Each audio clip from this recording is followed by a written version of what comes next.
नमस्कार, मी प्रियांका पाटील। आपण पाहत आहात राष्ट्रीय लोकराज्य न्यूज, निर्भीड बातम्यांचे व्यासपीठ। आज आपण दिवसभरामध्ये घडणाऱ्या घडामोडींवर नजर टाकूया। चला पाहुणं, आपल्याला जायचंय। पण कुठे जायचंय? टाकळी ढोकेश्वरच्या हॉटेल वैष्णवी मध्ये जायचंय। म्हणतात तिथे खूप छान जेवण मिळतं। चला तर मग जाऊया। पारनेर तालुक्यातील टाकळी ढोकेश्वर येथील सुप्रसिद्ध हॉटेल म्हणजे वैष्णवी हॉटेल। या हॉटेलची चवच लई न्यारी। पाहुणं, एकदा या, हॉटेलची चवच लई न्यारी।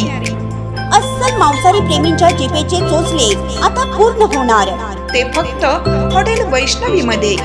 या ठिकाणी सर्व प्रकारच्या पार्टीच्या ऑर्डर स्वीकारल्या जातील। प्रोप्रायटर संतोष रंगनाथ ठाणगे। संपर्कासाठी मोबाईल नंबर 88 30 57 85 05। या हॉटेलचा पत्ता नगर कल्याण हायवे, पारनेर चौक, टाकळी ढोकेश्वर, तालुका पारनेर, जिल्हा अहमदनगर। उमेद महिला संघटनेचे बेमुदत धरणे आंदोलन। उमेद महिला कर्मचारी संघटनेचे आंदोलन महाराष्ट्र राज्य ग्रामीण जीवनोन्नती अभियानांतर्गत उमेद महाराष्ट्र राज्य महिला आणि कर्मचारी संघटनेच्या अनेक मागण्या प्रलंबित आहेत। या मागण्या पावसाळी अधिवेशनात पूर्ण व्हाव्यात, यासाठी मुख्यमंत्री एकनाथ शिंदे यांना संघटनेमार्फत निवेदन देण्यात आले। दिनांक 7 जुलैपर्यंत मागण्यांची पूर्तता न झाल्यास 8 जुलैपासून मुंबईमध्ये मोर्चा काढण्याचा इशारा होता आणि याच पार्श्वभूमीवर या संघटनेने मुंबई येथे आंदोलन केलं। उमेद महाराष्ट्र ग्रामीण जीवनोन्नती अभियानांतर्गत ग्रामीण विकास आणि पंचायत राज विभागातील शासनाचा नियमित विभाग म्हणून आस्थापनेला मान्यता देण्यात यावी। त्यानंतर अधिकारी, कर्मचारी आणि समुदाय संशोधन यांना शासनाच्या समक्ष पदावर कायमस्वरूपी समाविष्ट करून घेणे।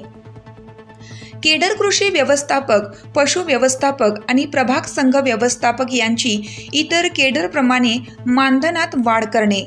या मागण्यांसाठी महाराष्ट्र राज्य महिला आणि कर्मचारी संघटनेने हे आंदोलन केल्याचं आपणास या ठिकाणी पाहायला मिळत आहे। राष्ट्रीय लोकराज्य न्यूज चॅनलसाठी हिंगोली जिल्हा प्रतिनिधी रवी कुंटे, ब्युरो रिपोर्ट, मुंबई। ताज्या बातम्यांसाठी आणि अपडेट्ससाठी राष्ट्रीय लोकराज्य न्यूज चॅनलला सबस्क्राईब करा, तसेच लाईक आणि शेअरही करा।